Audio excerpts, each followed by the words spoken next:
So I have here Patrick Keller from the Konrad Adenauer Foundation. Patrick, we just listened to you and other panelists to say something about Brazilian and European perspectives on global security. So could you sum up what are the Europeans' perspectives on security?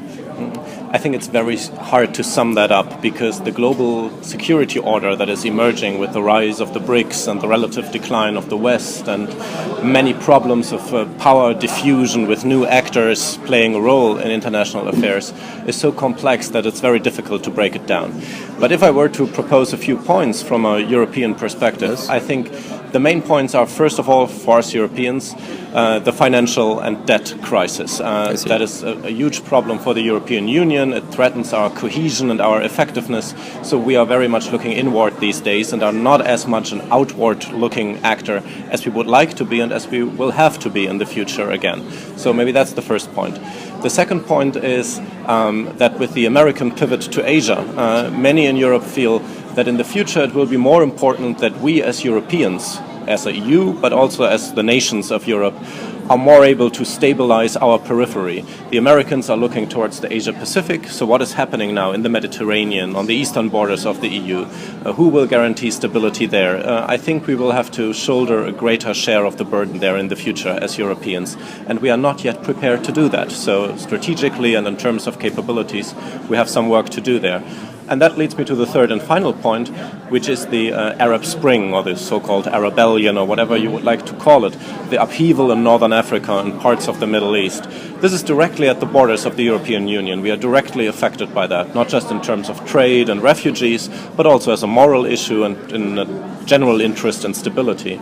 And it's absolutely unclear how that is going to play out. It's very different from country to country. Between Tunisia, Egypt, and Syria, there are vastly different situations.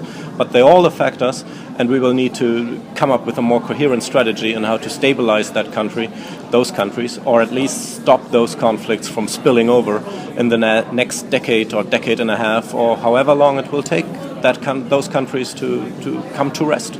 So Europeans in transition right now? Europe is very much in transition, and in many ways it is in transition when it comes to the European institutions.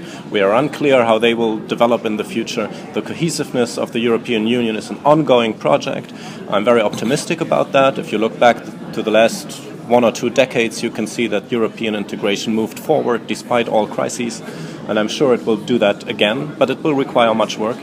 And it's also in transition when it comes to global strategy. We are, in a sense, we need to take care as Europeans to not be left behind by developments. You have the rise of the BRICS, which is very clear here in Brazil, in India, and in China. You have the perpetuate strength of the United States of America. They will continue to be a global power. But what about the Europeans? Where do we fit in all of that? We are maybe too much concerned with our own institutions and our own continent to really focus on the events outside our own region.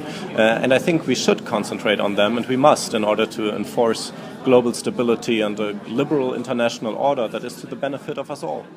Perfect. Thank you very much, Patrick.